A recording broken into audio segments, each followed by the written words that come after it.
Eh bien, bonjour, bonjour. Nous avons le plaisir aujourd'hui d'accueillir sur Point de rupture, sur une émission spéciale, Nicolas Alfonsi. Alors, qui est Nicolas Alfonsi? Il y a des gens qui travaillent de très près avec lui, qui le connaissent très bien, mais peut-être ce n'est pas votre cas. Donc, ça mérite quelques mots d'introduction et de présentation.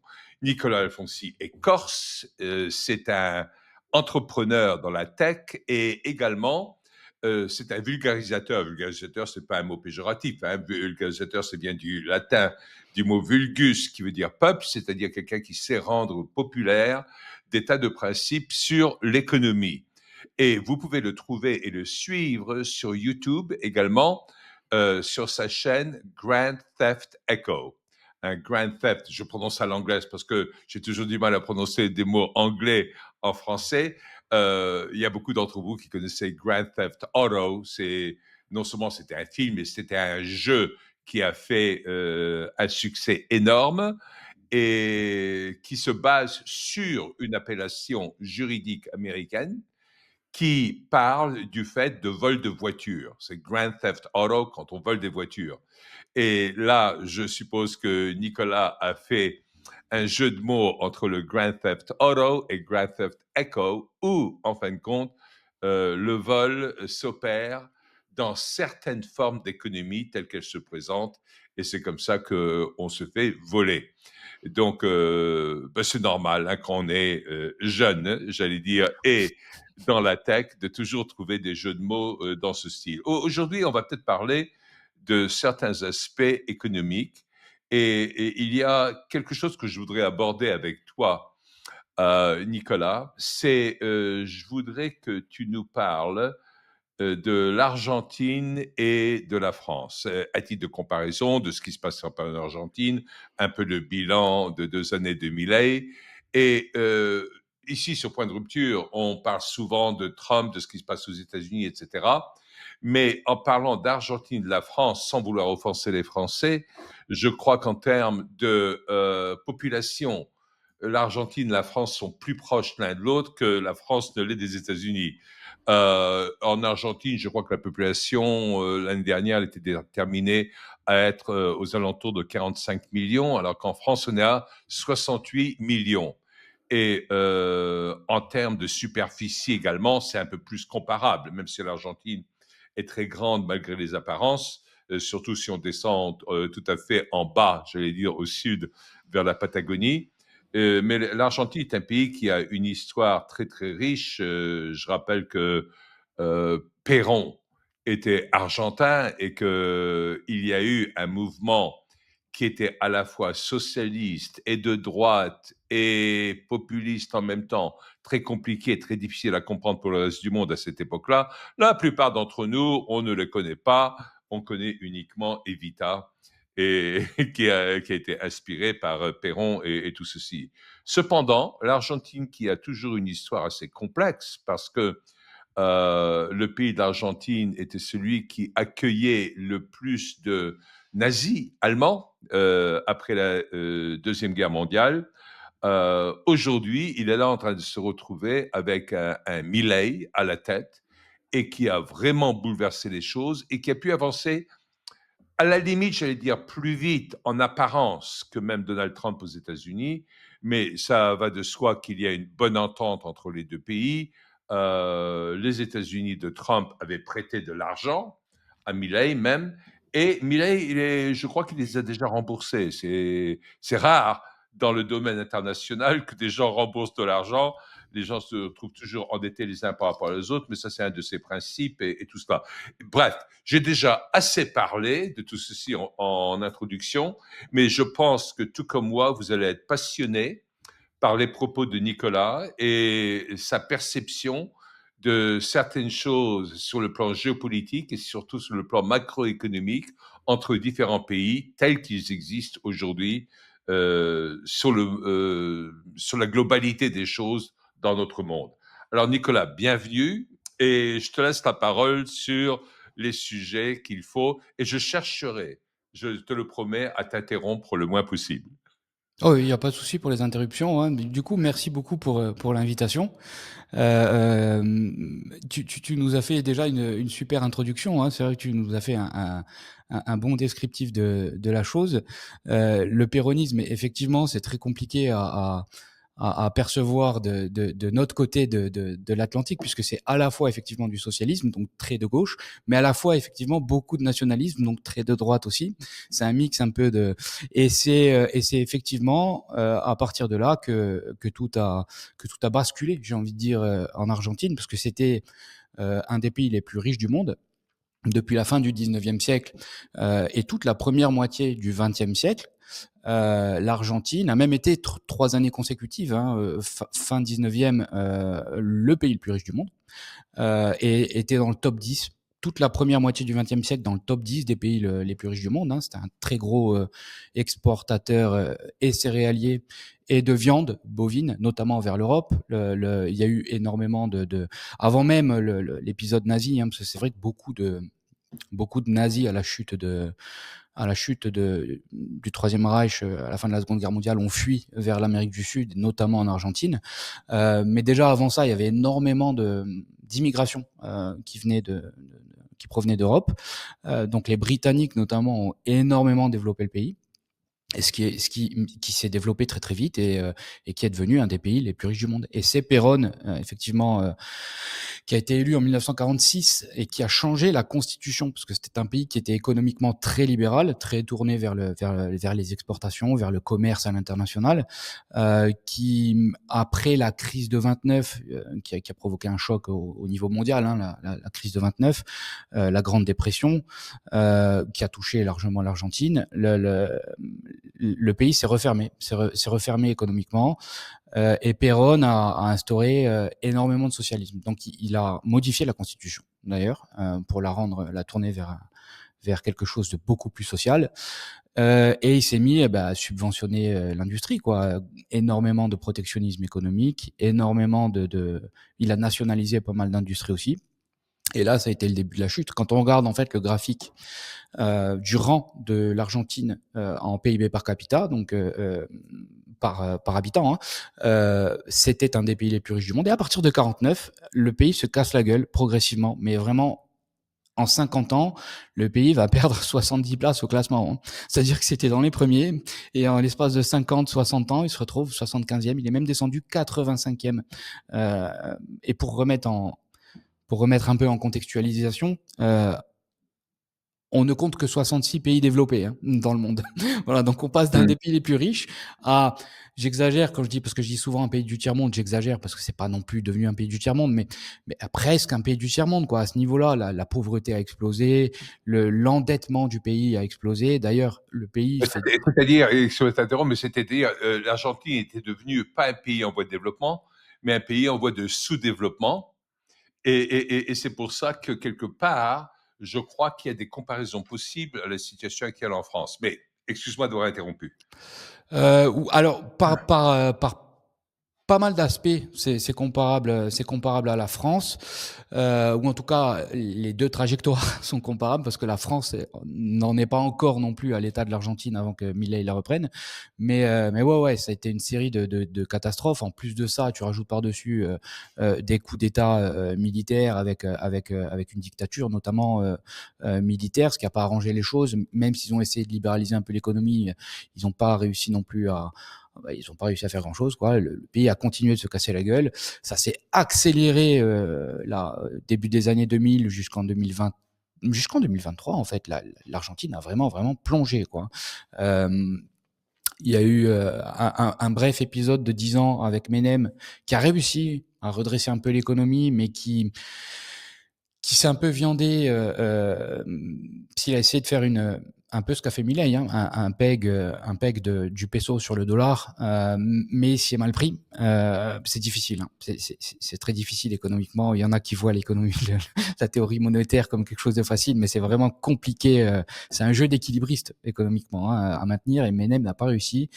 Et son succès, ça a pété dans les mains de son successeur, qui a dû De la Rue, hein, qui a dû euh, au bout de 2 ans de mandat, qui a dû démissionner et s'enfuir en hélicoptère à cause des émeutes, parce que le pays allait vraiment, vraiment, vraiment très, très mal.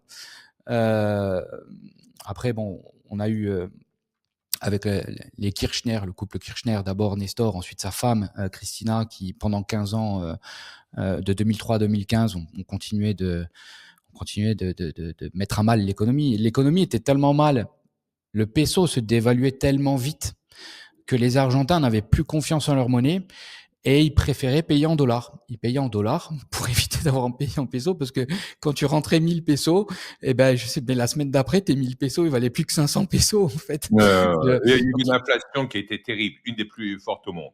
Ouais, c'est ça. 2001, c'est plus de 5000. Non, pas en 2001, pardon. C'était en 89, 5000 c'est monté jusqu'à 5000% d'inflation Ouais, avec, ouais. avec Alfonsine. Euh, et le peso, oui, a continué de dévisser. À tel point, du coup, que les Argentins payaient au noir avec des dollars plutôt qu'avec des pesos, ce qui a conduit les Kirchner à sanctionner, à mettre énormément de taxes sur le dollar, et à essayer de limiter justement l'utilisation du dollar. Mais quand on a, enfin, impossible j'ai envie de dire, de contrôler tout un pays comme ça, et à tel point que presque la moitié de l'économie, plus de 40% de l'économie était au black, en fait, en Argentine. C'était C'était la même vraiment chose que dans les économies des pays de l'Est, où exactement. tout se faisait en dollars, dans une économie de sous-table.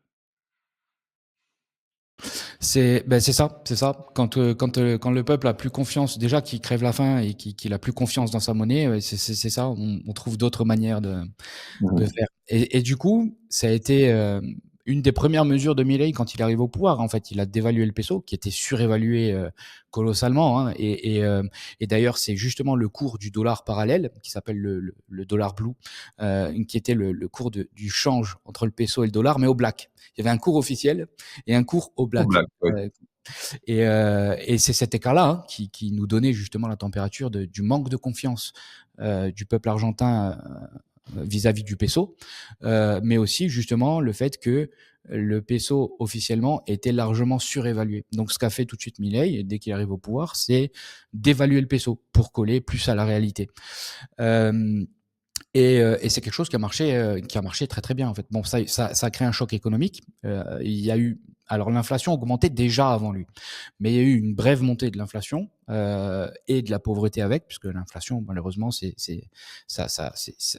frappe les plus pauvres le plus violemment.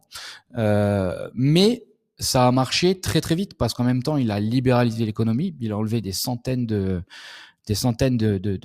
réglementations qui empêchaient l'économie de se développer, hein. Je veux dire, et c'est là, hein, qu'on peut, c'est largement comparable à la France, c'est que l'Argentine, c'était devenu un réel enfer administratif et bureaucratique.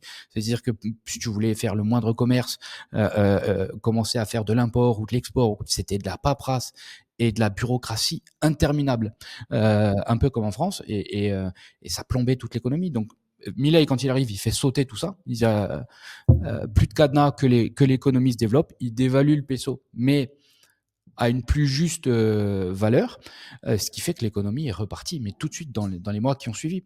D'ailleurs, dès l'arrivée de Milei, il n'y a pas eu un seul mois, et jusqu'à aujourd'hui, hein, il n'y a pas eu un seul mois où l'Argentine, la balance commerciale n'ait pas été négative.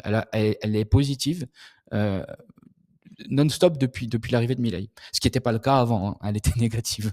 Ce qui montre bien que le commerce, l'export est bien reparti sur les chapeaux de roue, et qu'il suffisait juste de faire sauter les verrous et de réavoir une valeur du peso dans laquelle les Argentins puissent avoir confiance, quoi.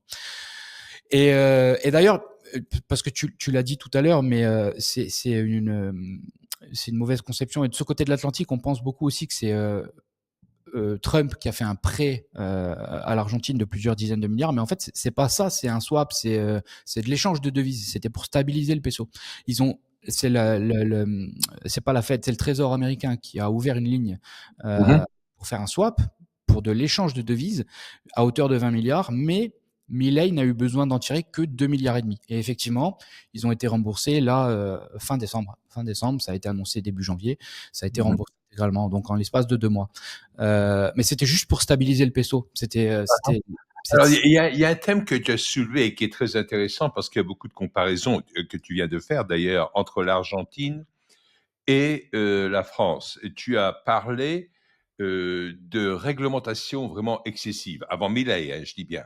Oui, Et moi, je pense que aujourd'hui, chez les globalistes qui cherchent à contrôler l'économie globale d'une façon ou d'une autre, des pays qui ne veulent pas se soumettre à la volonté globaliste, ils reçoivent des sanctions, toujours. Et les sanctions font toujours souffrir les peuples d'une façon terrible.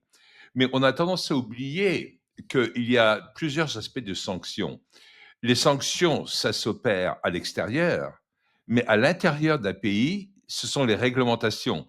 Et les réglementations ne sont rien d'autre que des sanctions, mais appliquées à l'intérieur du pays. Et donc, qui amène l'appauvrissement des gens, qui amène un genre de corruption légale, juridiquement légale, parce qu'elle est appliquée de cette façon-là, et elle enrichit les monopoles déjà, les ayants droit, les oligarques et tout cela, etc. Alors, si tu pouvais parler davantage, parce que dès le début, Milei avait même fait des trucs au tableau blanc, etc., où il barrait des tas de oui, ministères qui existaient. Il avait ce côté showman, tout comme Trump, absolument. mais il s'est communiqué, quoi, c'est évident. Absolument, absolument. Trump est encore un niveau au-dessus. Tu sais, pour moi, c'est dans la veine de Nixon en fait. Hein, l'usage de la théorie du madman. Tu vois, c'est un peu le Trump. Il donne cet aspect qui marche très bien d'ailleurs, hein, politiquement en termes et diplomatiquement. Cet aspect du madman en fait. Le madman, c'est je suis capable de faire sauter la au poker, je suis capable de faire sauter la table en fait. Voilà. Et Mhm. diplomatiquement, ça marche très bien. C'est vrai que c'est ce côté un peu là. Que Milei, bon, c'est plus difficile à assumer quand tu es le président de l'Argentine que quand tu es le président des États-Unis. Parce que quand tu es le président des États-Unis, tu peux faire le foufou, tu as de quoi faire entre les mains. Quand le président de l'Argentine, par contre, il est obligé d'être ami avec les superpuissants. Ça aussi, d'ailleurs, on a du mal à le concevoir. J'entends beaucoup de critiques de ce côté de l'Atlantique en disant oui, mais gna gna gna, c'est l'ami de Trump, ceci, cela.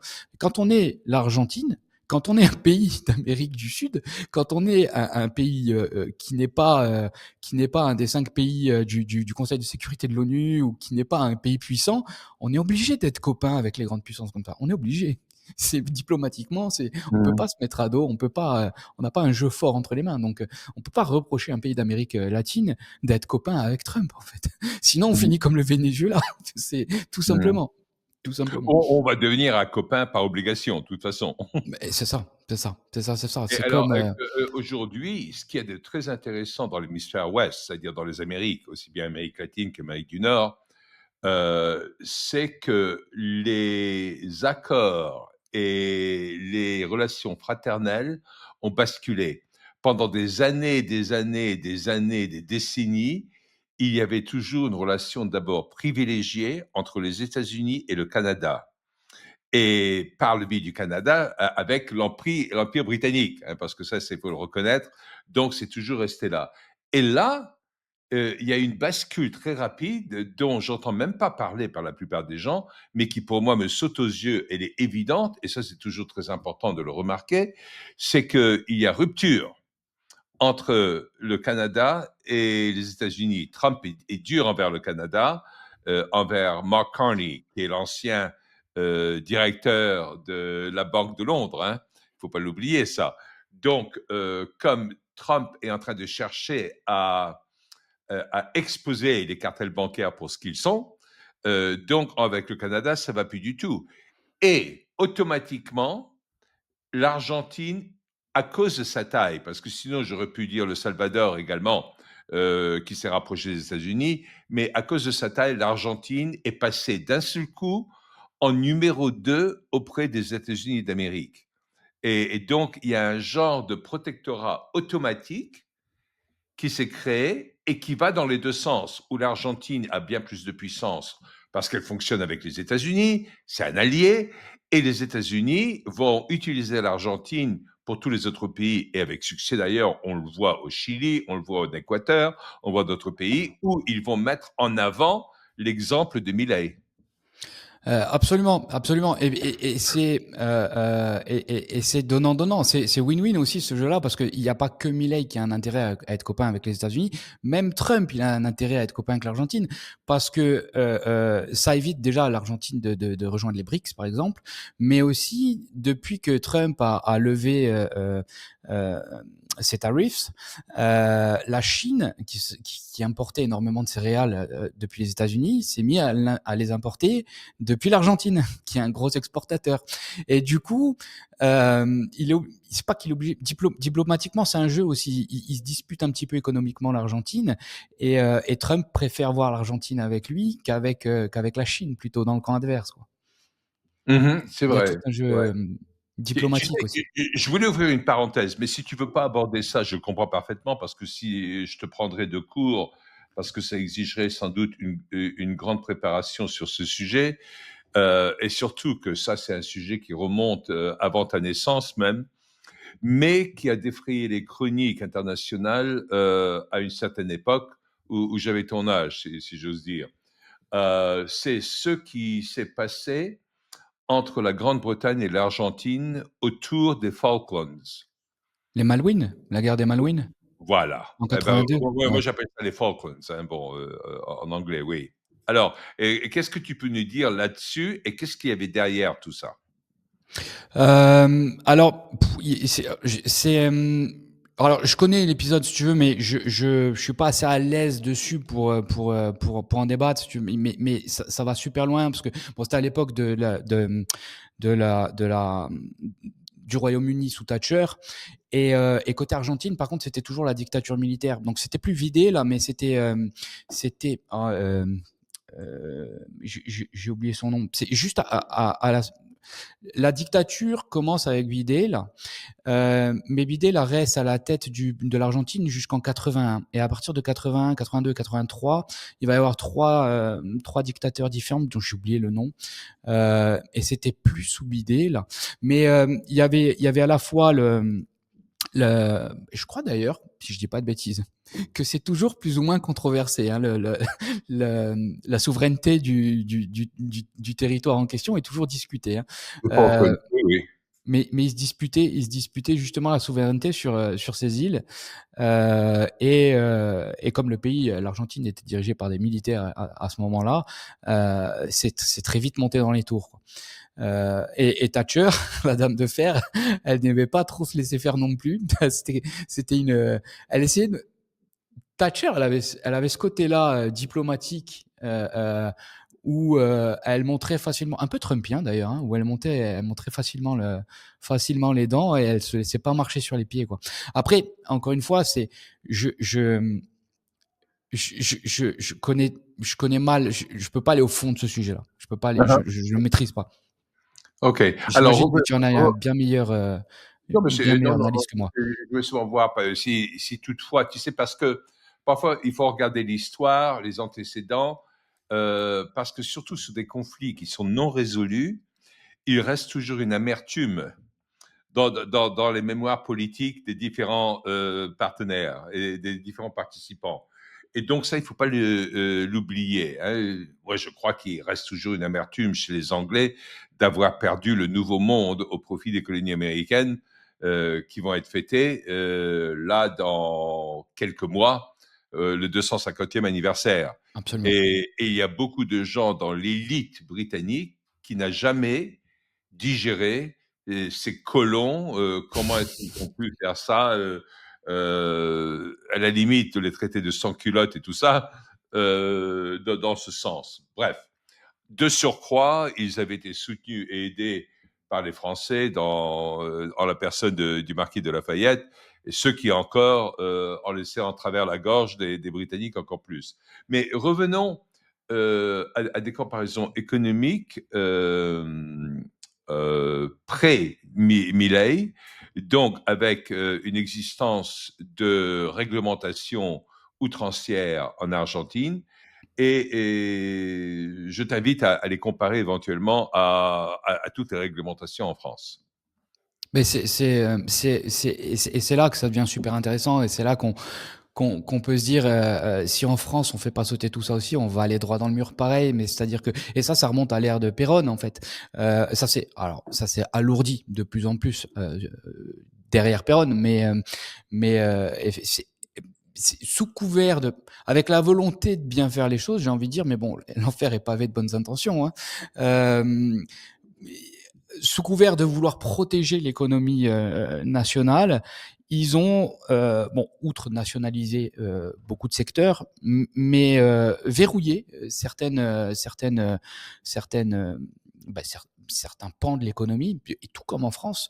En France, on a l'impression, les Français ont l'impression, à tort, hein, que le pays est ultra libéral. Tu les écoutes, tu écoutes parler les Français aujourd'hui, la France est un pays ultra libéral, alors que pas du tout, mais pas du tout. Pour la moindre truc, il n'existe pas beaucoup de commerces pour lesquels, si tu veux le créer, tu dois pas avoir une autorisation, pour Une lesquels il n'y a licence. pas de quota, pour lesquels tu veux ouvrir un bar, bah tu peux pas. Parce que pourquoi? Il te faut une licence. Il faut une licence, quatrième catégorie, troisième catégorie. Même pour Euh, être euh, coiffeur, même pour être coiffeur. pour moi, c'est ça. On se rend pas compte à quel point, pour presque tout, soit il y a des quotas, soit il faut une licence, soit il faut une autorisation, soit il faut de, et il y a des, et pour lesquels, demain, si je veux ouvrir une maison de retraite, je n'ai pas le droit. Je ne peux pas. Mais même pour pratiquer un sport, n'importe lequel, tu veux jouer au tennis, il te faut une licence. Il faut une licence. Tu veux aller jouer jouer au golf sur un terrain de golf, bah, il te faut une licence. C'est souvent, moi, je suis allé jouer sur certains terrains de golf en France où j'avais pas de licence ni quoi que ce soit, mais comme mon sac portait mon nom et puis il y avait plein de trucs attachés de grands terrains de golf aux États-Unis, on m'a accepté, quoi, si tu veux. Mais quelque part, sans que je le veuille, c'est une intimidation de fait, tu vois. Mais sinon, il faut des licences partout. C'est On ça. peut pas faire des choses. Et pour moi, c'était une des choses les plus difficiles à comprendre en tant qu'Américain en France, c'est que partout, il me fallait une licence pour jouer n'importe quel sport pendant un certain temps. Bon, maintenant, j'ai dépassé cet âge-là, mais bon, j'ai joué au golf, mais j'ai surtout joué beaucoup au tennis. J'aimais le tennis, mais c'était difficile de rentrer dans des tas de clubs de tennis sans licence. C'est ça, c'est ça, c'est ça. Ben, techniquement, parce que là, bon, je pense qu'il y a plein de personnes dans l'audience qui pourront se dire aussi, mais attends, si je veux tester, il n'y a pas besoin de licence ou quoi. Et c'est vrai que des clubs, certaines fois, sont permissifs. Il existe des clubs qui sont permissifs, mais Ouais. normalement, et ça, je veux que l'audience le sache, je le sais parce que j'ai dirigé un club sportif en France, donc je sais comment ça se passe niveau licence.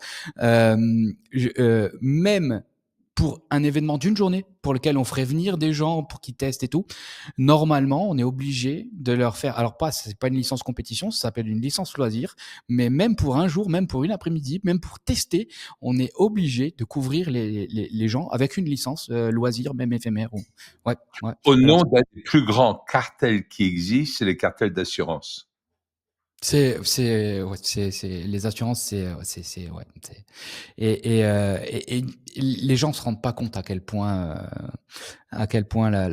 parce que quand tu es né dedans, pour toi, c'est la normalité, tu vois? Tu te dis: «Mais c'est Hein, normal, sinon ça serait n'importe quoi. Sinon ça serait le Far West», alors que pas du tout. Pas du tout, ça se marche. non, et même si c'était le Far West, il y a du bon dans le Far West, parce qu'il y a un certain air de liberté. Bah, absolument. Déjà, absolument. Tu as la liberté de choix, c'est plus moral, j'ai envie de dire, parce qu'on ne t'impose rien. Tu prends ta responsabilité. Mais le pire, c'est que même pas, parce que tu prends tous les pays où il n'y a pas toutes ces restrictions, où ce sont les assurances et pas le monopole de l'État, par exemple, qui gère ta santé, ben, ce sont ceux qui ont les meilleurs systèmes de santé. Et on prend toujours à tort, tu sais, le contre-exemple américain en disant oui, mais regarde aux États-Unis. Alors, les États-Unis, c'est le pire des exemples à opposer, en fait. Parce que c'est pareil, c'est un cartel de connivence avec l'État en fait qui verrouille tout le système. Et aux États-Unis, justement, on a le pire des deux mondes en fait, le pire du privé avec le pire du public. C'est la corruption et C'est ce que Trump est en train de chercher à changer rapidement en ce ouais, moment. je vois ça et je suis ça avec Tellement intérêt. un truc qui serait marrant à dire au sujet de comparaison entre l'Argentine et la France. Je veux dire, mieux vaut être gaucho que gaucho. Je sais pas, bon, bref, très gratuit. C'était pour Euh, reprendre tes jeux de mots à la Grand Theft Auto. Habituellement, je suis mauvais en jeu de mots. Je m'étonne toujours d'avoir réussi à trouver celui-là, Grand Theft Auto. C'est pas mal du tout. Ah bah, Ouais. c'est une tradition française, hein, le calembour, c'est une grande tradition française. On parle de calembour, de contrepétrie, les jeux de mots, on adore en France. Ouais, mais je suis pas fort pour ça. Tu vois, là, je suis content d'avoir réussi à trouver. Là. C'est joli, c'est vrai. Alors, donc, là, 2 ans de Milei, bilan dans l'ensemble extrêmement positif. Et c'est ça. Contrairement, parce que bon, il a été diabolisé. De ce côté, je vois pas d'autre mot. Tu vois, et j'ai presque même envie de dire de manière pire que Trump, parce que Trump, la presse de ce côté de l'Atlantique adore le diaboliser, Milei a été vraiment surdiabolisé et pire que ça, la presse a été malhonnête parce que c'est-à-dire que mais ils ont menti sur les chiffres. C'est-à-dire Ouais. que effectivement, dès qu'il prend le pouvoir, il s'assied dans le fauteuil de président le 10 décembre. Donc 2 semaines plus tard, début janvier, il y a la publication de l'inflation, du taux d'inflation annuel qui sort, 211% d'inflation. Donc c'est l'inflation annuelle des 12 derniers mois, tu vois. On dit 211% d'inflation, Milei, ça fait 2 semaines qu'il est là, 3, et on dit, voilà, Milei arrive, il fait exploser l'inflation. Première malhonnêteté, tu vois. Et quand on regarde la courbe d'inflation mois par mois, on voit très bien que l'inflation commence à augmenter. Alors, il a sa part de responsabilité aussi dans l'augmentation de l'inflation quand il dévalue le peso. Mais l'inflation augmentait déjà avant lui. Et dès sa présidence, tout de suite, janvier, ça baisse, février, ça baisse encore plus. Ça fait un pic et ça redescend tout de suite. Donc, dès l'année 2024, l'inflation, à la fin de l'été mensuel, elle était redescendue à 2% et quelques. Mmh. Et de même que la pauvreté. C'est-à-dire que la pauvreté a effectivement augmenté sur le début de l'année, mais elle est redescendue très très vite. Et à la fin de l'été, en septembre, elle était déjà redescendue à un taux inférieur que ce que connaissait le pays avant qu'ils prennent la présidence. Donc, le fait de libérer l'économie l'a fait redémarrer tout de suite et ça a cartonné et l'économie a cartonné d'elle-même et la pauvreté a fortement diminué et ça c'est très saluable en fait. Donc Globalement, l'exemple de Milei et de l'Argentine est très encourageant. absolument. Et ça veut dire, si on peut renverser une situation comme l'Argentine, qui était désastreuse, en un temps record comme ce qu'a fait Milei, ça veut dire qu'il y a espoir dans un pays comme la France. Mais qu'est-ce qu'il faudrait que la France fasse pour avoir les mêmes résultats? Totalement, totalement. Mais la France, pour moi, et la France part de beaucoup plus loin. C'est-à-dire que il y a cette situation où l'Argentine avait le gros boulet au pied de l'Argentine, c'était surtout sa dette. C'était surtout sa dette. La France, bon, a une énorme dette aussi, mais elle arrive à avoir quand même, enfin, elle en a de moins en moins. Mais j'allais dire, la dette, c'est pas forcément problématique, même si elle est élevée. La dette, selon le contexte, c'est mieux de pas en avoir, mais ce n'est pas forcément problématique. Pour l'Argentine, ça l'était. Pour la France, ça l'est pas encore. Ça va le devenir sous peu en France, mais c'est pas encore problématique ce niveau de dette. Par contre, dès le moment où la croissance fait que, et ça c'est ce qui est en train de se produire en France, la croissance chute. On n'était pas à 1% de croissance là, en 2025, et ça c'est très mauvais signe. Et il y a d'autres indicateurs qui sont dans le rouge en France. Ça va devenir problématique. Euh, la France, son vrai boulet au pied, c'est son système social, c'est ses retraites, ses retraites par répartition. La retraite par répartition, c'est le premier budget de dépenses de la France. C'est 405 milliards d'euros l'an dernier. C'est le premier budget de la France et ce n'est pas soutenable mathématiquement. Et ça, c'est un truc qu'il faut changer le plus vite possible parce que c'est ce qui nous tire dans le gouffre. Ce n'est pas soutenable mathématiquement. Le deuxième, après, il faut libéraliser l'économie. Et le deuxième plus gros problème aussi, c'est le poids le poids écrasant de la fiscalité. Ouais, Le niveau de prélèvement alors c'était le plus élevé du monde jusqu'à l'an dernier. Le Danemark est repassé devant, de très ouais, peu, mais repassé devant. Il se tirait la bourre avec le Danemark. ouais. Mais par contre, c'est le pays qui dépense le plus au monde, la France. La dépense publique la plus élevée du monde. C'est-à-dire que entre le prélèvement et la dépense, bon, il y a quelques recettes supplémentaires, les participations de l'État, et après le reste c'est de la dette, c'est de l'endettement. Donc la Mmh. France s'endette non pas pour investir, mais pour de la dépense courante, pour soutenir son propre. Et ça, c'est pas bon. Ça, c'est pas bon. On peut pas s'endetter. Alors, On peut s'endetter pour investir, une mais chose une après les autres, hein. On va parler de fiscalité juste après, si tu permets, et tu pourras enchaîner directement, sans que je te repose la question. Mais je voudrais soulever, l'autre problème qui est le phénomène de libéralisation. Parce que tu parles de libéralisation, on a besoin de libéraliser, et cetera. Et aujourd'hui, moi, je crains, la chose suivante, et dis-moi si j'ai raison, si j'ai tort, là-dedans.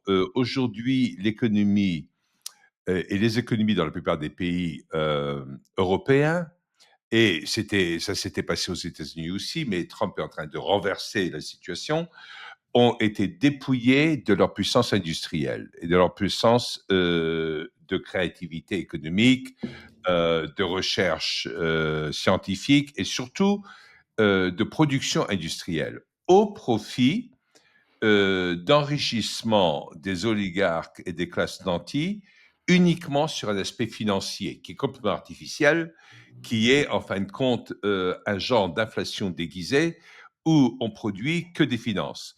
Je suis désolé de le dire, mais en Grande-Bretagne, 85% du PIB, ce sont des finances. Pourquoi?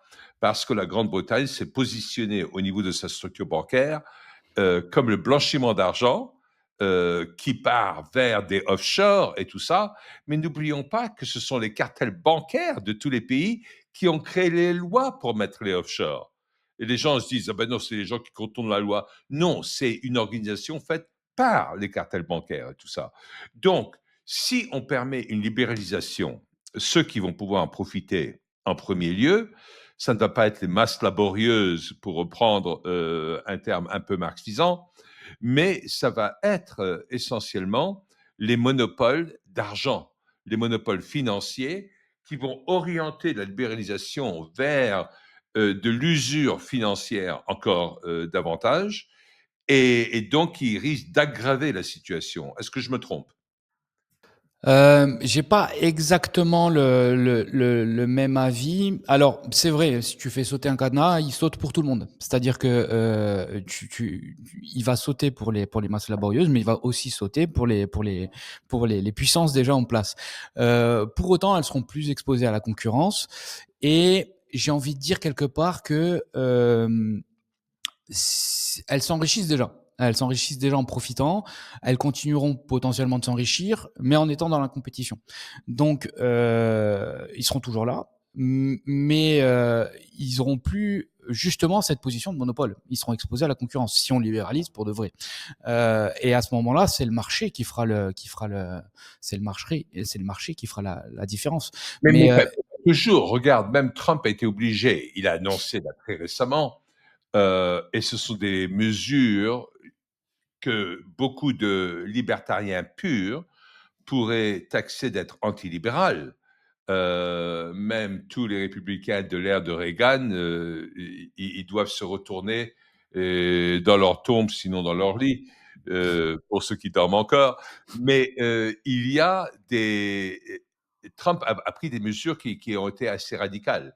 Par exemple, il a interdit directement aux BlackRock, Vanguard, c'est-à-dire aux grandes puissances financières, d'acheter des maisons individuelles.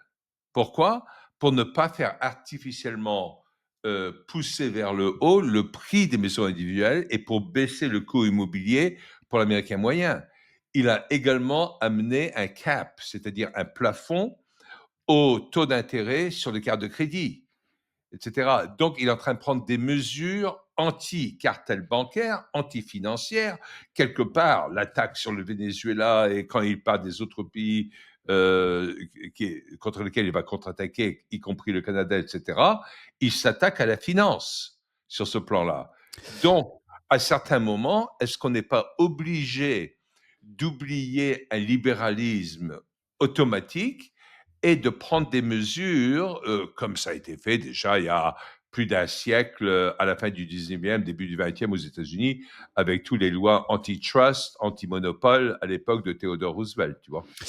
Alors justement, eh ben c'est très libéral. C'est très libéral parce que dans le libéralisme, justement, on condamne tout ce qui est trust et abus de position dominante. Donc, parce que c'est au détriment du consommateur. C'est des ententes illégales Oui, entre deux titans. Admettons qu'il y ait que deux ou trois opérateurs qui se détachent sur un marché et s'ils se mettent en connivence, eh ben ils peuvent se mettre d'accord sur le sur des prix fixes. Qui sont très élevés, puisque de toute façon il n'y a pas d'autres concurrents. Et ça, c'est juste typiquement ce que dans une économie libérale stricte, hein, on doit surveiller. Puisque tu n'es plus dans une logique de surveille. compétition. Qui doit surveiller? Le législateur, la justice. Là-dessus, Parce que la justement, justice ne peut pas être achetée par les grands pouvoirs financiers. ça, malheureusement, je veux dire, tant qu'il restera du pouvoir, mais il faut qu'il y en ait aussi, il faut qu'il reste un gendarme. Je veux dire, mais même le gendarme est corruptible derrière, tu vois. Je ne sais Malheureusement, pas bon, peut-être qu'il faut qu'il y ait un gendarme, etc. Moi, j'aime bien amener, parce qu'il faut que le peuple va voir le système juridique qu'il choisit. Et parfois, le système juridique va être dans le reflet des valeurs du peuple. Parfois, si le peuple a des valeurs opportunistes, le système juridique va avoir des valeurs opportunistes de la même façon. Moi, j'aime bien rappeler aux gens, parce que quand les gens se réfèrent au libéralisme pur, les gens se réfèrent souvent à Adam Smith et son livre La richesse des nations, hein, The Wealth of Nations. qui a Et 250 ans aussi cette année. exactement. Donc, c'est une Bible du capitalisme, du libéralisme, etc. Mais les gens ont tendance à oublier qu'en même temps, Adam Smith avait écrit une deuxième œuvre, environ 400 pages, etc., qu'il considérait qu'il fallait lire en même temps que La richesse des nations et qui s'appelait Des sentiments moraux, où il considérait qu'on ne pouvait pas appliquer le capitalisme ou le libéralisme pur sans avoir une base morale chrétienne, etc., etc. À l'époque, c'est comme ça que ça fonctionnait. Hein. Mais Et, même et- dans la et- richesse des nations, hein, il prêche déjà un peu de régulation et pas une libéralisation. Il émet quand même des critiques hein, oui, vis-à-vis de ce que pourrait engendrer le libéralisme poussé à l'extrême, j'ai envie de dire, et il note des points de vigilance quand même, bien sûr. parce que c'est très important de ramener le côté moral au libéralisme, parce que sinon, la richesse de la nation sans moralité, elle va mener au capital de Karl Marx. Hein. Bah oui, c'est vrai. Hein, et il ne faut pas oublier que pour Marx, c'était toute une critique de la richesse des nations qui l'a amené à écrire Le Capital, qui est une œuvre tordue mais brillante. Mais comme Marx a pris l'hypothèse de la non-existence de valeur morale totale, ben, inévitablement, il faut mettre en place un système juridique, un système législatif, etc., où on va le mettre au-dessus des hommes, mais il y aura toujours des hommes qui vont le contrôler, qui sont les nantis, et c'est ce qu'on voit aujourd'hui. Quoi. Ça fait partie des situations. C'est pour ça que moi j'aime bien revenir à la notion de valeur morale quelque part derrière, qu'on ressent chez des Milley, qu'on ressent chez des Trump. Absolument. Moi, de toute façon, je le répète très souvent, c'est-à-dire que je ne vends pas un système parfait. Je pense l'humanité est imparfaite et à partant de là, il n'y a pas de système parfait. Il n'y a pas de système parfait. Il y aura toujours des problèmes quelque part. Il y aura toujours de la souffrance dans le monde. Par contre, le libéralisme, de mon point de vue, et moi je m'inscris je suis bouddhiste si tu veux. Après, j'ai été élevé dans les valeurs chrétiennes. Hein, je respecte énormément la chrétienté, euh, mais quand je parle de morale, je me réfère pas directement à la religion, même si ça colle avec. Hein, je me réfère carrément à la morale kantienne. Kant il a fermé la quadrature du cercle de la morale, c'est inattaquable. Euh, et le système qui est le plus moral pour moi, ben, ça reste le libéralisme. C'est le libéralisme. Alors, il n'est pas parfait. Il n'est pas parfait, mais il est le plus moral et il est le plus efficace économiquement. C'est Le dans le les le économies les le plus danger libérales que comment? Nicolas, le danger qui je suis entièrement d'accord avec toi, hein, il faut toujours qu'il y ait des mesures et cetera et il y aura toujours des souffrances, des choses, mais c'est le combat des hommes que de s'améliorer en permanence c'est et Exactement. et je suis très kantien là-dessus, mais souviens-toi que juste après Kant est arrivé Hegel et Hegel est arrivé avec sa dialectique et la dialectique, c'est la porte ouverte à tout et n'importe quoi dans le marxisme, parce que quand il y a eu un mariage entre la dialectique marxiste et le déterminisme matérialiste, là, on est mal barré. Hein. Même si certaines des conclusions étaient justifiées, etc., c'est pas tout le monde qui va avoir une compréhension du marxisme qui lui permettra de quitter le marxisme sur le plan des valeurs et des principes, à la Soral, par exemple, tu vois. Et c'est pour ça qu'on voit encore dans beaucoup de ces argumentations, on sent la dialectique. Elle est là en permanence. Tu vois, parce que même si elle a de grandes valeurs, c'est une porte de sortie qui est facile. Et pour moi, la réponse à la dialectique est inévitablement la foi, la croyance, la moralité et tout cela. Hmm. Est-ce que je me Absolument. trompe? Je carrément d'accord, totalement d'accord et je pense que, au-delà de ça, hein, je veux dire, ça, tu vois, c'est des concepts qui manquent, dans l'éducation ou en tout cas en France, parce que bon, j'ai fait mon éducation en France. Hem toutes ces, c'est des choses qu'on aborde qu'un tout petit peu en philosophie en terminale, mais je pense que justement tout ce qui est, valeurs morales, mais vraiment, doctrine, philosophique, hein, sans même rentrer dans la religion quoi, c'est quelque chose qui manque, tout comme l'éducation économique. L'éducation économique, c'est les gens sont à des années-lumière, mais même les gens qui sont communistes, même des responsables du parti communiste en fait, hein, j'ai envie de dire, ne connaissent pas on dirait que quand qu'ils n'ont pas lu Marx en fait. Enfin, Mhm. j'ai lu Le Capital, tu les vois parler, certains communistes, tu dis mais ils racontent n'importe quoi. Je veux dire, c'est-à-dire que même dans le prisme marxiste, pardon, ils disent n'importe quoi. Je, Marx, c'est le premier à dire que la richesse d'un Bernard Arnault, par exemple, c'est 170 milliards de, de fortune n'existe pas. Marx appelle ça que c'est de la spéculation, tu vois, que c'est de la demande pour le titre boursier. C'est-à-dire Mhm. que même Marx, dans le Capital, c'est au livre 3, Marx explique, il a inventé le terme de capital fictif. Il Mhm. dit, Mhm. c'est du capital fictif, ça n'existe pas, c'est de la spéculation. Voilà. que, que des gouvernements comme celui de Macron aujourd'hui veulent imposer. Et qui veulent taxer. Et c'est-à-dire que Voilà, maintenant, c'est les premiers à te dire, il faut taxer ça, mais ça n'existe pas. ce que je veux dire par imposer, ils veulent le taxer. C'est-à-dire, on taxe quelque chose qui détruirait la chose même parce que le capital fictif, c'est la différence entre le capital existant que celui qui a un potentiel qui permet de spéculer pour réinvestir pour qu'il y ait de la croissance. C'est ça. Et si tu commences à le taxer, c'est la fin des haricots.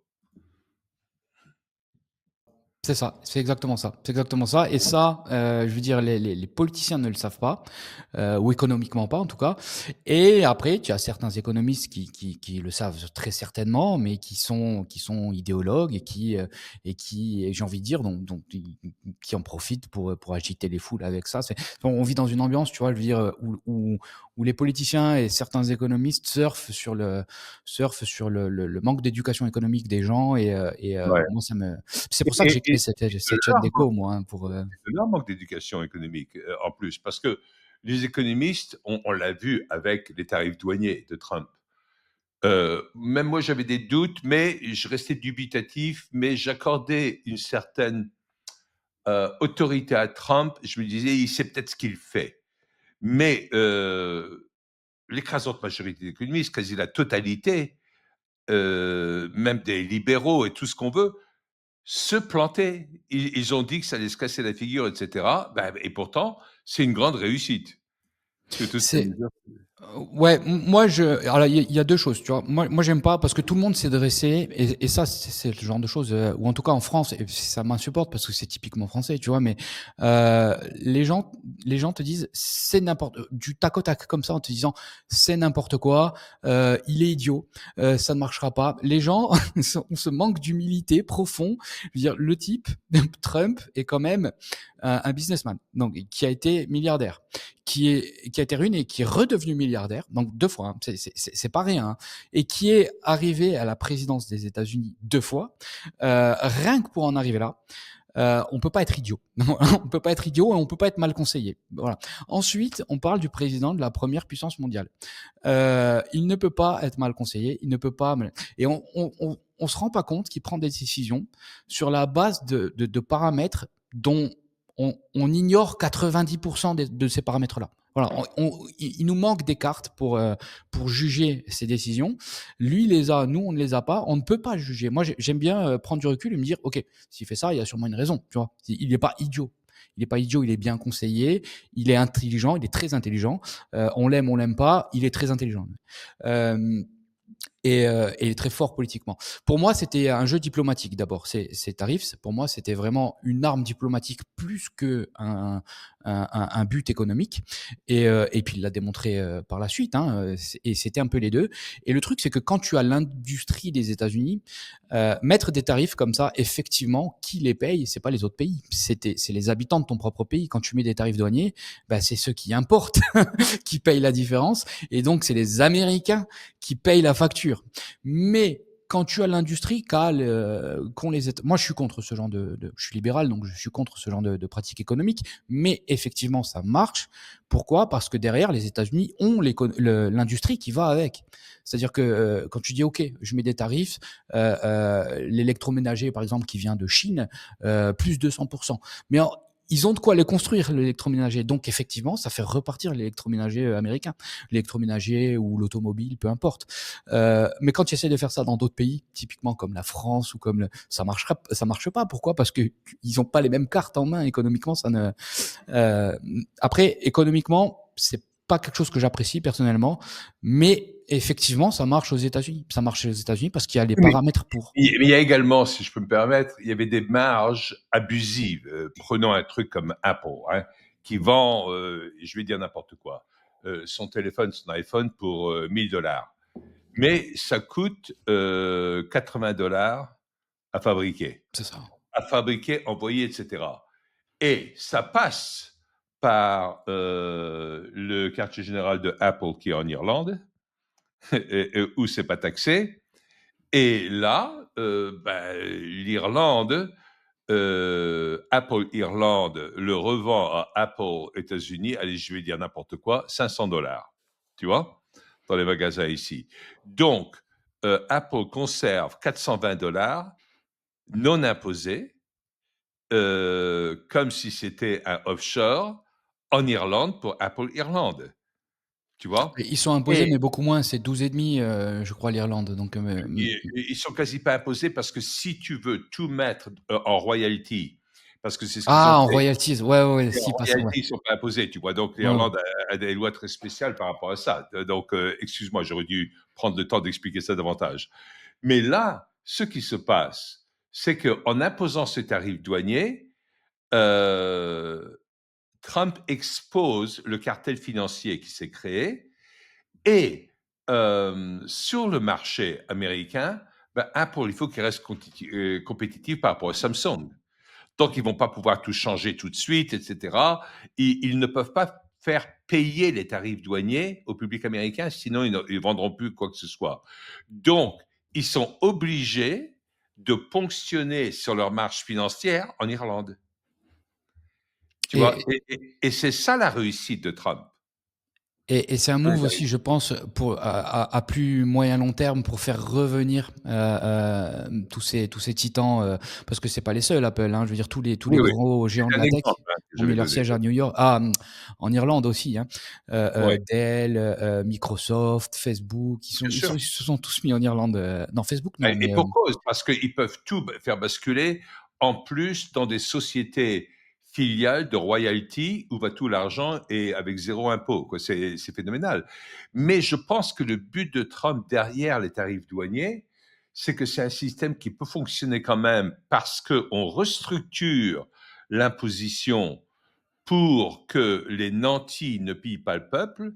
Et quelque part, Trump va vouloir, je pense, sinon abolir, réduire conséquemment la puissance de l'IRS aux États-Unis, c'est-à-dire de l'impôt sur le revenu, que Trump, parce que c'est un jacksonien au niveau populisme, etc., et son admiration pour l'ancien président des États-Unis, Andrew Jackson, il veut revenir à une structure financière de l'Amérique du 19e siècle, avant même que ce soit incorporé vers 1871 et tout cela, où il n'y avait pas d'impôt sur le revenu. L'impôt sur le revenu a été Première Guerre mondiale. voté en 1913, juste après la Federal Reserve. Et au début, il ne veut pas dépasser 0,5%. On en est loin. Hein. Donc là, il y a peut-être une volonté de revenir là-dessus. Et imagine si jamais Trump réussissait à avoir, c'est pour ça que les midterms sont très importants, tout le Congrès qui va voter pour une non-existence de l'IRS. Ça ferait une moyenne aux États-Unis, une moyenne d'augmentation des revenus des Américains de 30 000 dollars par an. C'est ce qui est énorme. Ce qui est énorme. Mais, Je veux mais, dire, mais, mais tout explose, l'économie explose. D'un seul coup, tu peux dépenser, investir dans une maison, etc. Et ça ne fera pas augmenter les prix, ça les fera baisser. Parce qu'en même temps, sur l'immobilier, ils s'attaquent à BlackRock, à Vanguard, comme on disait auparavant, et ils vont baisser également parce qu'il ne va plus avoir l'abus de location auprès d'une immigration illégale. Donc, d'un seul coup, tout change. Alors, écoute, bon, ce que je voudrais savoir de ta part, parce que tu as une compréhension très approfondie de l'Argentine qui devrait nous donner espoir en ce qui concerne en France, qu'est-ce que tu vois qui peut se passer en France d'un côté positif dans les années qui viennent et quelles sont les personnalités qui pourraient mener la France dans ce sens-là? Ah, c'est là que ça devient un peu triste. Tu vois, on a du mal à être optimiste à ce niveau-là, mais la France, il y a un énorme chantier à faire. Il y a un énorme chantier à faire sur la fiscalité et sur le système social. Alors, je dis pas qu'il faut couper le système social, mais il faut changer de façon de faire parce que j'en parlais tout à l'heure, la retraite par répartition. Il faut savoir que la France est un des rares pays au monde. Il y a que 4 pays qui ont un système entièrement par répartition obligatoire. Oui. Et, Peux-tu expliquer les différences? alors, la retraite par répartition, et ça, la moitié, un Français sur deux ne le sait pas. Bon, Euh, t'inquiète, on parlait, ouais. la retraite par répartition, c'est-à-dire que les cotisations qu'on paye, on ne cotise pas pour soi, on met pas de l'argent de côté pour notre propre retraite plus tard, mais elles servent à payer directement les retraités qui sont déjà à la retraite. C'est Et un Ponzi. pardon? C'est un Ponzi. C'est exactement ça. C'est un Ponzi. Mhm. C'est un système pyramidal, c'est ça. Ouais, ouais. Euh, et ça s'oppose du coup au deuxième mode différent qui est la retraite par capitalisation, c'est-à-dire que les cotisations qu'on paye mensuellement vont être placées et investies pour générer du rendement avoir un capital beaucoup plus grand à la fin des 43 années de cotisation. Ouais, c'est le 401k américain. C'est ça, c'est le pay as you go VS, c'est ça, c'est exactement ça. La plupart des pays du monde ont un mix. Ils utilisent un petit peu des deux. C'est-à-dire après le curseur selon le pays dans lequel on est plus vers la capitalisation ou plus vers la répartition, mais la plupart des pays du monde utilisent un mix à la fois capitalisation et à la fois répartition. Ça permet de conserver un petit filet de sécurité sociale pour ceux qui n'auraient pas pu cotiser. Oui. Voilà, qui est quand même un minimum. Et la France, non, elle est entièrement par répartition. Et le problème, c'est que mathématiquement, pour que ce soit soutenable, il faut obligatoirement qu'il y ait plus d'actifs que de retraités. Il faut qu'il y ait un certain ratio. Sinon, mais comme la France est un Il faut qu'il y ait pays une croissance démographique. exactement, ça ne Oui, marche Exactement, c'est ça. C'est ça. C'est-à-dire qu'on capitalise sur une croissance démographique qui, malheureusement, suit pas la bonne trajectoire. C'est-à-dire que le taux de natalité chute drastiquement et bon, et ça, c'est pour le mieux, j'ai envie de dire, mais les vieux vivent de plus en plus longtemps. L'espérance de vie augmente, ce qui veut dire que les retraités doivent être payés plus longtemps, ce qui veut dire qu'il faut plus d'actifs. Et pour que ça tienne plus ou moins mathématiquement, les pays qui ont un plus gros taux de répartition dans leur mix, eh ben, ils sont obligés de reculer l'âge de départ à la retraite. Sinon, ben, mathématiquement, et ça, c'est un des gros problèmes qu'il faut tacler en France, mais le plus rapidement possible.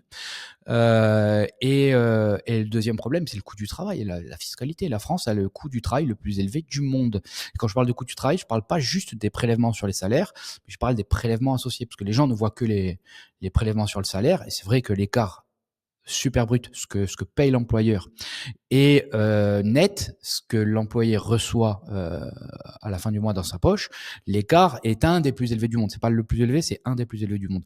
Mais à côté de ça, en France, tu as des prélèvements obligatoires que l'entreprise doit payer, qui sont basés sur la masse salariale, et plus des obligations légales, c'est-à-dire que quand tu passes 10 employés, ben, tu as l'obligation de prévoir de quoi manger pour midi, donc soit des tickets resto, soit une cantine dans ton entreprise. Quand tu arrives aux 20 salariés, puis aux 50, puis aux 100, tu as toujours des obligations supplémentaires qui ont un coût, en fait, qui exigent que tu recrutes des gens qui s'occupent de ce genre de choses, qui augmentent la charge administrative et bureaucratique. Et tout ça additionné fait que le travail en France est a le coût le plus élevé du monde.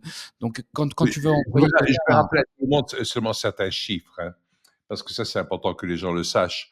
Dans certains domaines, surtout dans le domaine de l'hospitalité où c'est le pire, c'est les hôtels, les restaurants et tout ça, etc. Si tu payes quelqu'un 1000 euros brut, 1000 euros brut, ça veut dire lui, il va déjà toucher que 62% de ça, donc il va toucher 620, hein, parce que lui, il va payer des charges également. Mais à l'employeur, ça coûte 2500. c'est ça, c'est ça. 2500, ce qui est horrible. Et tout ça, ça s'est fait très vite en France. Je veux rappeler certains chiffres, et c'est important que nos auditeurs le sachent. C'est que quand Pompidou est mort en 1974, et c'est Giscard d'Estaing qui a été élu, le technocrate, c'est là où le socialisme a explosé. Pas avec Mitterrand, mais avec Giscard d'Estaing.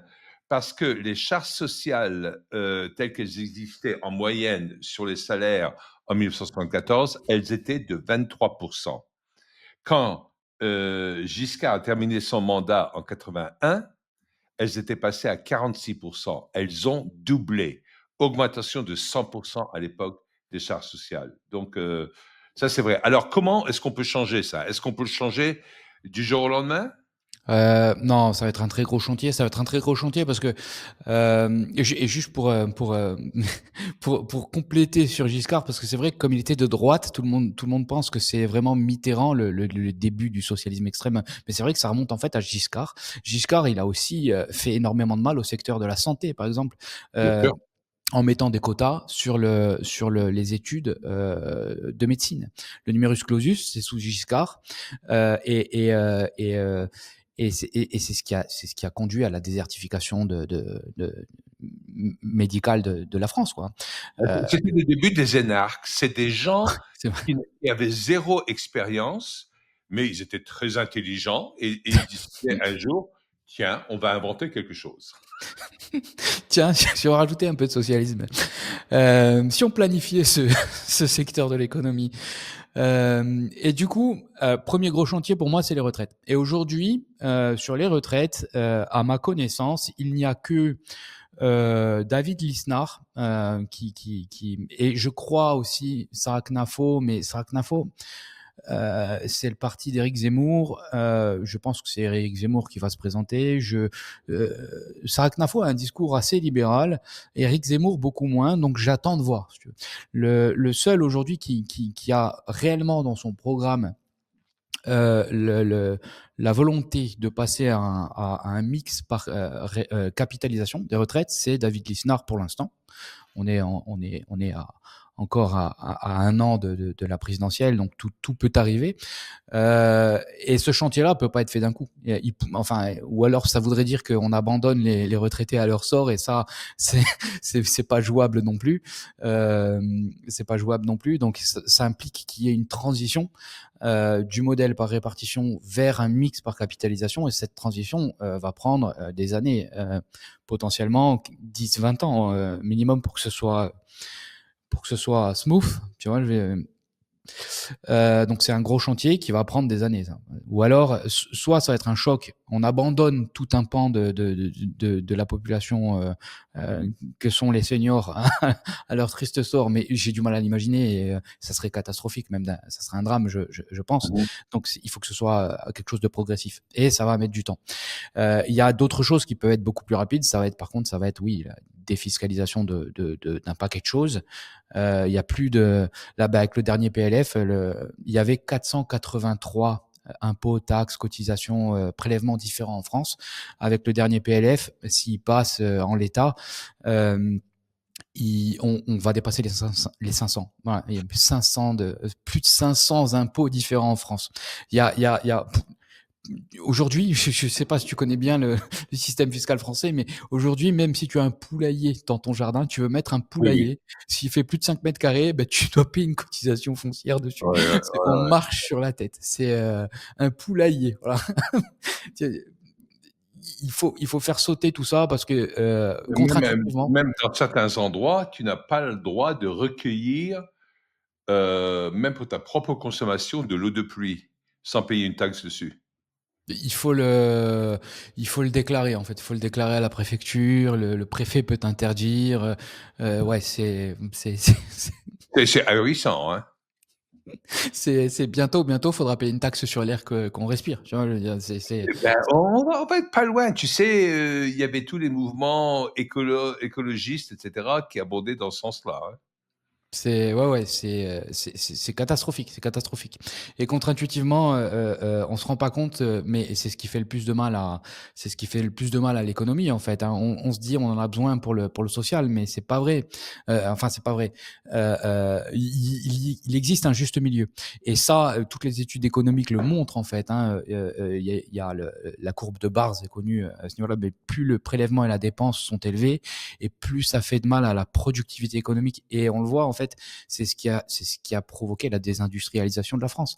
La France, c'était pas le pays le plus industrialisé d'Europe, mais il y a 40 ans, c'était un leader industriel et européen et mondial. C'est un leader industriel. Aujourd'hui, l'an dernier, on est passé derrière la Grèce.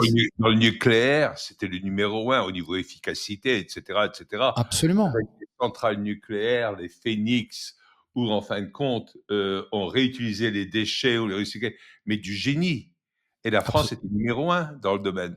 Et elle s'est plombée toute seule à ce niveau-là, à cause de trop de fiscalité, à cause de trop de réglementation, à cause aujourd'hui, c'est simple, tu veux faire tu n'as pas le droit, en fait. J'allais dire, tu veux faire une centrale parce que tu as trouvé un nouveau mécanisme pour faire de l'énergie, tu n'as pas le droit, tout simplement. J'allais dire, il te faut des années, mais en fait, non, tu n'as même pas le droit. Voilà. Mais disons que tu veux faire un peu d'industrie ou quoi, tu vas devoir demander des autorisations. L'autre jour, j'ai regardé une vidéo de la patronne, j'ai oublié son nom, mais c'est une start-up française, franco-allemande, c'est la start-up qui a la plus grosse croissance européenne. Et ils développent des moteurs pour l'aérospatiale et compagnie et tout. Elle a voulu faire une usine en France pour faire un banc d'essai des moteurs. Et ils ont investi 100 millions d'euros, hein, dans le site. Et ils ont dû stopper les travaux parce que il y avait une grenouille protégée. Déjà, elle a dit, on a mis plus de 6 mois pour obtenir les autorisations, les machins, les couffins. Elle a dit, alors que ma filiale, parce qu'elle a une filiale au Texas, en 2 semaines, c'était plié. Elle a dit, ça a pris plus de 6 mois en France. Bon, là, déjà, on se rend compte du déficit dans un secteur économique où tu es obligé d'aller vite, tu vois, d'aller vite, de te développer. Bah là, non, déjà, hop, 6 mois de procédure. Ensuite, on te dit, c'est bon, tu peux commencer les travaux. Et puis après, il y a des associations qui viennent en disant, hop, hop, hop, hop, hop, qui saisissent le tribunal. Mais il y a une grenouille protégée, là. Ils peuvent pas faire un. Ouais. Et tu te retrouves marron à être bloqué. Voilà, ça c'est. Donc, il faut heu, faire attention, j'ai envie de dire, aux écosystèmes et tout, mais il y a un juste milieu, encore une fois, il y a un Et juste quels milieu sont et les on est dans gens l'excès. et tu as mentionné CNAFO, qui est plus libéral que Zemmour, mais elle fait partie du truc du groupe de Zemmour. Reconquête, ouais. Voilà, mais je pense pas qu'il risque d'y avoir une séparation entre eux parce que je crois qu'ils ont un enfant en commun en plus, ce serait très compliqué. Ils ont un enfant, non? Je Je sais pas pense. s'ils ont un enfant. Je sais qu'ils sont en couple, mais je sais pas s'ils ont un enfant Je ensemble. crois qu'ils ont un enfant, donc une séparation, là, ça serait problématique, tu vois. Il faudrait faire des recherches, mais tu seras plus habilité pour faire ceci rapidement que moi. Moi, je suis un peu lent sur ce genre de choses. Euh, et bon, en dehors de Knafo, Zemmour, qu'est-ce que tu penses des autres personnalités? Est-ce qu'il y a en France quelqu'un qui se rapprocherait d'un Milei ou d'un Trump Non, carrément pas, carrément pas. Celui que je considère le moins éloigné d'un Milei, d'un Trump ou même de ma vision économique, c'est David Lisnard. On n'y est pas encore, si tu veux, mais c'est le moins éloigné de ma vision de l'économie. Et malheureusement, après, bon, encore une fois, Sarah Knafo dans le discours s'en rapproche aussi, mais économiquement, je parle pas sur Hein? les autres axes politiques, mais sinon, après, tout le reste, c'est catastrophique. Tout le reste, tout le reste, c'est catastrophique. Après, Oui, on donc, est, toi, tu balayes tout LRN catastrophique. non, le RN, économiquement, ils sont très. Alors, on les positionne extrême droite, mais Ils sont économiquement, socialistes. ils sont socialistes, ils sont de gauche. Économiquement, ils Ouais, sont de ouais, gauche. ouais, ouais. Ils ont des mesures qui sont contre-productives aussi. Et puis, Même bon, culturellement, ils sont de gauche maintenant parce que ils soutiennent l'IVG. alors, je sais pas s'ils soutiennent. Ils sont plus contre. Ils ne sont plus contre parce qu'à une époque, le RN était Oui, bien ouvertement sûr. contre. À Euh, l'époque de Le Pen, oui. Après, je Je pense que parle de Jean-Marie. je pense que c'est plus de façade, tu vois, c'est pour être politiquement correct, parce qu'aujourd'hui en France, c'est un acquis qui ne peut plus être remis en question politiquement. C'est-à-dire que ça serait un suicide politique, je pense, de faire campagne en étant contre l'IVG. Je pense que c'est ancré dans les mentalités, dans les mœurs. Politiquement, je pense que c'est pas jouable aujourd'hui de se présenter en étant contre l'IVG. Mhm. C'est pour ça que je pense qu'ils se sont qu'ils ont mis le haut là-dessus et qu'ils se sont Mhm. inscrits. Mais effectivement, oui, ils sont très à gauche, économiquement très à gauche. Ouais. Ils ont dilué, j'ai envie de dire effectivement leur valeur conservatrice vers un peu plus de progressisme. Mais c'est pour être dans la tendance, encore une fois, hein, dans le politiquement correct. Euh, non, après, moi, économiquement, pour moi, malheureusement, la France est loin Donc, d'avoir les personnes. tu vois personne qui puisse. Alors, il y a personne qu'on voit aujourd'hui. Hein, c'est ton C'est ça, constat. voilà. Ouais, peut-être qu'il Mais il y a va ouais, apparaître mais quelqu'un, hein, mais je crois que oui, qu'il y a quelqu'un qui puisse apparaître. aujourd'hui, pour moi, juste David Lisnard, tu vois, économiquement, qui tient la route. Sinon, D'accord. D'accord, mais lui, c'est que économique. Mais est-ce que tu ne crois pas que pour venir à la tête d'un pays, il faut qu'il y ait quelqu'un qui aille au-delà de l'économie ah, bien sûr, et, bien sûr. et qui présente un charisme de vision de société, de mission humaine, de tout ça? Bien sûr, bien sûr, bien sûr. Et aujourd'hui, malheureusement, bah, j'ai envie de dire, c'est ça qui fait peur, c'est que la personnalité politique qui a aujourd'hui le plus de charisme entre guillemets, tu vois, je l'aime pas du tout, mais on doit quand même lui accorder un certain charisme ou en tout cas une certaine capacité à, à fédérer la foule derrière lui, c'est Mélenchon. Mélenchon, Ah, par contre, ah, ouais, pour ouais, moi, ouais. Mm. et ça, et ça me fait mal de dire ça parce que c'est vraiment la dernière personne que j'ai envie de voir diriger le pays parce que ça serait catastrophique. Ah bah, Mais c'est un néo-trotskiste, hein. ah bah oui, Ça, ça va de soi. Et dans les autres pays européens, est-ce que tu vois des gens qui pourraient être des exemples qui donneraient l'espoir de chercher une imitation en France également? je alors Là-dessus, je ne connais pas assez les politiciens des autres pays européens pour le coup. Tu vois, je connais vite fait j'ai pas sur ce coup-là, j'ai pas assez de billes dans mon.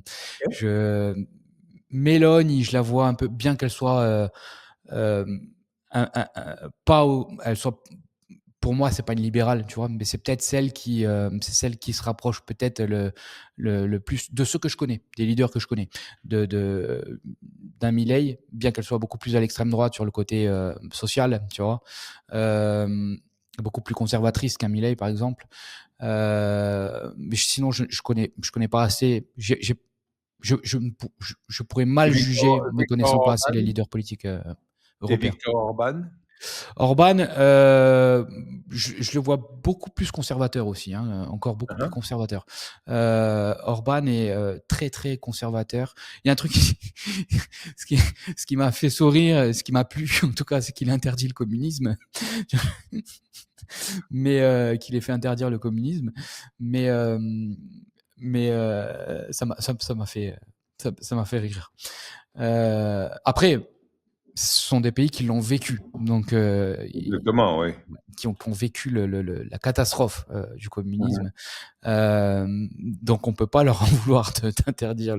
Je trouve même que c'est Et, tardif. et les mouvements qui existent, par exemple en Allemagne, le mouvement de droite en Allemagne, Ben moi et je me en méfie, tu vois, Hollande. de ces mouvements qui sont caractérisés à l'extrême droite. C'est-à-dire qu'en Europe, la démarcation politique se fait plus sur le plan, sur les axes sociaux, tu vois. Ça va être plus progressisme opposé au conservatisme que économiquement, libéralisme D'accord. opposé au socialisme.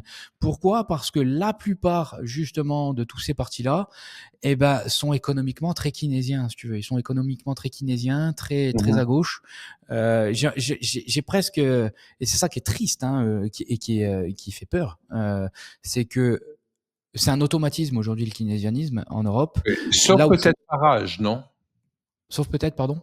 Farage en Angleterre. Alors, mais par contre, l'Angleterre, c'est un peu une, comment dire, une exception c'est le pays du libéralisme, hein, l'Angleterre. Ouais. Euh, c'est un peu l'exception, j'ai envie de dire sur ce plan-là. Mais effectivement. Mais dans le reste de l'Europe, c'est une conception de l'économie qui est trop keynésienne, trop keynésienne. Keynesienne, ouais. Mhm. Donc, tu n'es pas extrêmement positif Non. ou optimiste en ce qui concerne l'Europe. Ceci dit, euh, la contagion existe en politique également. Donc, si on voit de plus en plus de succès du côté de Trump, du côté de Milley et du côté maintenant d'autres pays en Amérique latine, euh, et en Russie, il va falloir que l'Europe se réveille, hein, qu'elle se regarde en face et se dire est-ce qu'on va mourir à petit feu Ah ou mais est-ce clairement, mais elle est se réveiller? gangrénée aussi au corporatisme parce que je veux dire, il y a pas que la France, hein, qui met Hein. des barrières légales et administratives. C'est et la France et l'Europe. C'est-à-dire que l'Europe s'inflige. Bah, ils se sont mis à réguler l'intelligence artificielle et ils s'en félicitaient. On est les premiers à réguler l'intelligence artificielle. Ouais. Bravo les gars. Bah, tout le monde se barre ailleurs maintenant pour investir dans l'IA. Bien sûr, bien sûr. Donc L'Arabie Saoudite vient d'investir 1000 milliards de dollars aux États-Unis dans l'intelligence artificielle. C'est ahurissant. Et 1000 milliards, quand même, c'est pas rien, hein. ah ben ouais, c'est On a parlé de l'argent, là. Et ça, c'est assez significatif. Écoute, je vais donner la parole de la fin. Je te remercie pour tous ces éclaircissements. J'espère que pour tous nos auditeurs, je vous invite à laisser vos commentaires et à dire quelles sont les choses qui vous ont impacté le plus dans les propos de Nicolas Alfonsi. Qu'est-ce que ça va vous amener comme réflexion? Et surtout, qu'est-ce que ça vous donne envie de faire dans le fait de partager ces notions et de partager cet enregistrement avec de nombreuses personnes autour de vous? Ça c'est très important parce que c'est la meilleure façon pour chacun d'entre nous de prôner des idées, c'est de partager ce genre d'enregistrement, ce genre d'émission avec le plus grand nombre de personnes possible. Donc, n'hésitez pas à le faire, c'est très bien. Mais je voudrais te donner la parole de la fin. Euh, si tu ne vois pas des choses se passer très rapidement en France, voire en Europe, qu'est-ce que tu espères qu'il va se passer encore davantage en Argentine avec Milei, aux États-Unis avec Trump, qui pourrait avoir une bonne influence sur l'Europe? À Moi, toi. je, moi, je souhaite que l'Argentine cartonne en termes d'économie, en termes que refleurisse, que l'Argentine redevienne un grand pays et qu'on se rende compte réellement que c'est le libéralisme en fait, c'est le fait de libéraliser qui fait que tout va mieux. Mais il faudra réussir à le voir objectivement et à l'admettre. Tu vois, c'est ça qui est le plus difficile, hein, je veux dire, parce que bon, les médias aiment bien taper dessus. Mais il faut absolument que les gens aient conscience de ce genre de choses, qui s'éveillent un petit peu à l'économie de base, qui cèdent pas trop vite au chant des sirènes, parce que les politiciens surfent là-dessus en leur disant ce qu'ils veulent entendre. On va augmenter le SMIC énormément, mais économiquement, ça ne fonctionne pas. Il faut vraiment qu'ils aillent chercher l'éducation économique pour se rendre compte et pour comprendre quand on leur raconte du baratin populiste et, et qu'ils d'eux-mêmes qui comprennent que oui, les pays les plus libres sont les plus prospères, que ce soit économiquement ou en termes de fiscaux, administrativement ou en termes de liberté d'entreprendre. Voilà. C'est... Ah ben, c'est très bien. Merci Nicolas. Merci à tout ce que tu nous as dit. J'espère que vous avez tous apprécié les positions de Nicolas dans sa défense du libéralisme. Je sais qu'aujourd'hui, ce n'est pas toujours très à la mode de défendre le libéralisme, surtout si on est au gouvernement français, mais il faut bien qu'il y ait des gens qui commencent à en parler et en parler d'une façon sérieuse. Encore un grand merci à Nicolas. Merci d'avoir partagé Merci toute à ta toi. avec nous. Ça a été très enrichissant pour moi, j'espère, pour tout le monde. Et à très bientôt, j'espère. Merci beaucoup, à bientôt.